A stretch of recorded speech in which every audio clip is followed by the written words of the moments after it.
आज ही Doubtnut app download करें। Doubtnut पर होगा अब आपके सभी मैथ्स, केमिस्ट्री, फिजिक्स और बायोलॉजी डाउट्स का सफाया। बस अपने क्वेश्चन की फोटो खींचो, उसे क्रॉप करो और तुरंत वीडियो सोल्यूशन पाओ। Download now. यहाँ पर हमें दिए गए ऑप्शंस को देखकर बताना है कि इनमें से किसको स्टडी करके हम ये जान सकते हैं कि एक सिंगल जीन प्रोडक्ट एक से ज़्यादा इफेक्ट प्रोड्यूस कर सकता है। तो अगर हम मेंडल के लॉज ऑफ इनहेरिटेंस के अनुसार देखें तो मेंडल का कहना है कि कोई भी एक ट्रेट, कोई भी कैरेक्टर एक किसी पर्टिकुलर फैक्टर के कंट्रोल में होता है और मेंडल के अनुसार ये फैक्टर्स हमेशा पेयर्स में अकर होते हैं। तो अगर हम टेक्निकल टर्म्स में बात करें, मेंडल कहना ये चाहते हैं कि हर ट्रेट या हर जीन प्रोडक्ट किसी एक पर्टिकुलर जीन के कंट्रोल में होता है और एक जीन के हमें ऑल्टरनेटिव फॉर्म्स यानी स्लाइटली डिफरेंट फॉर्म्स जिन्हें अलील्स कहा जाता है ये मिल सकता है, जिनमें से एक अलील डोमिनेंट होती है और दूसरी रिसेसिव होती है। तो मेंडल ने तो गार्डन पीस के प्लांट्स पे वर्क किया था।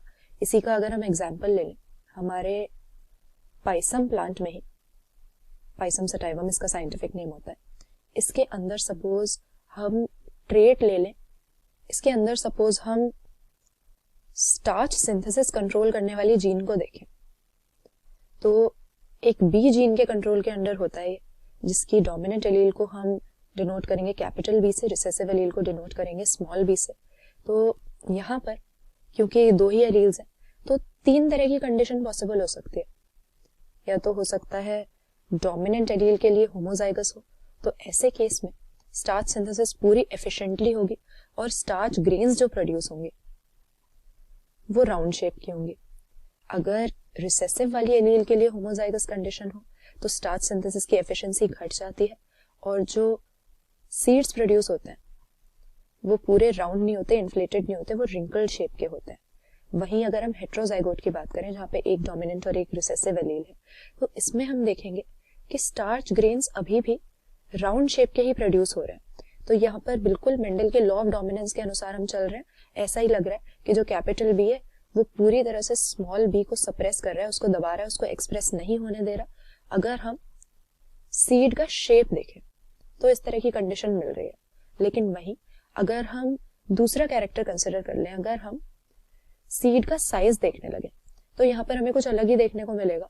हमारे इन वाले होमोजाइगोट्स में, डोमिनेंट वाले में हमें बड़े साइज की सीड मिलेगी, यहाँ पे छोटे साइज की सीड मिलेगी होमोजाइगस रिसेसिव कंडीशन में।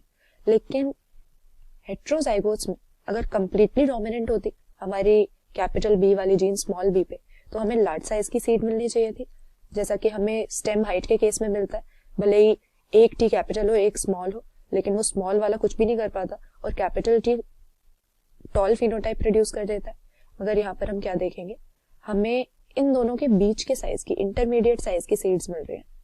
तो ये लॉ ऑफ डोमिनेंस के अगेंस्ट हो गया। लॉ ऑफ डोमिनेंस में तो दो ही तरह के फिनोटाइप पॉसिबल होते हैं, क्योंकि डोमिनेंट वाली एलील हमेशा ही खुद को एक्सप्रेस करेगी और अगर नहीं कर पाती, डोमिनेंट एलील अगर नहीं है तो रिसेसिव एलील एक्सप्रेस करेगी।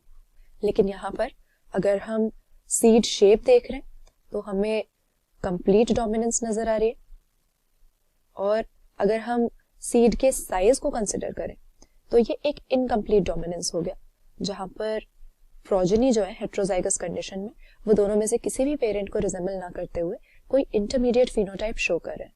तो स्टार्च सिंथेसिस वाली जीन में अगर हम ऑब्जर्व करते हैं तो हम देख सकते हैं कि किस तरह से एक सिंगल जीन प्रोडक्ट, यानी यहाँ पर केवल स्टार्च सिंथेसिस जिस तरह से हो रही है वो अलग अलग तरह के इफेक्ट शो कर रही है, फिनोटाइप को दो अलग अलग तरीकों से इफेक्ट कर रही है।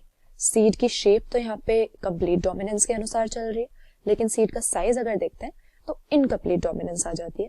तो ये हमें कहाँ पर देखने को मिलता है, पीज के केस में, पाइसम सटाइवम के केस में। यहाँ पर हमने स्टार्च सिंथेसिस का एग्जाम्पल लेके जो हमारी बी जीन थी वहां पर ऐसा देखा कि स्टार्च सिंथेसिस की जीन दो फिनोटाइप्स को किस तरीके से कंट्रोल करती है। तो जब मल्टीपल कैरेक्टर्स एक ही जीन के कंट्रोल में होते हैं तो इसे हम प्लियोट्रोपी भी कहते हैं। और बाकी सारे अगर अपने ऑप्शंस देखें, स्नैपड्रैगन के केस में हम इनकम्प्लीट डोमिनेंस को समझने के लिए इसका एग्जाम्पल लेते हैं, जो कि हमें सीड साइज के केस में देखने को मिला। ड्रोसोफिला फ्रूट फ्लाई का साइंटिफिक नेम होता है, जिन्हें कि जेनेटिक्स के एक्सपेरिमेंट में एक मॉडल ऑर्गेनिज्म माना गया लेबोरेटरी में यूज किए जाने के लिए। और डाई हाइब्रिड क्रॉस जो यहाँ पे टर्म दी हुई है, इसका यहाँ पे कोई मतलब ही नहीं है, क्योंकि डाई हाइब्रिड क्रॉस में हम एक सिंगल जीन प्रोडक्ट नहीं बल्कि साइमल्टेनियसली 2 जीन प्रोडक्ट्स को ऑब्जर्व करते हैं। तो स्टार्ट सिंथेसिस इन बी यहाँ पे हमारा परफेक्ट आंसर हो जाएगा। क्लास 6 से 12 से लेके नीट, IIT, जेईई मेंस और एडवांस के लेवल तक 10 मिलियन से ज्यादा स्टूडेंट्स का भरोसा। आज ही डाउनलोड करें डाउटनेट ऐप या व्हाट्सएप कीजिए अपने डाउट्स 8400 400 400 पर।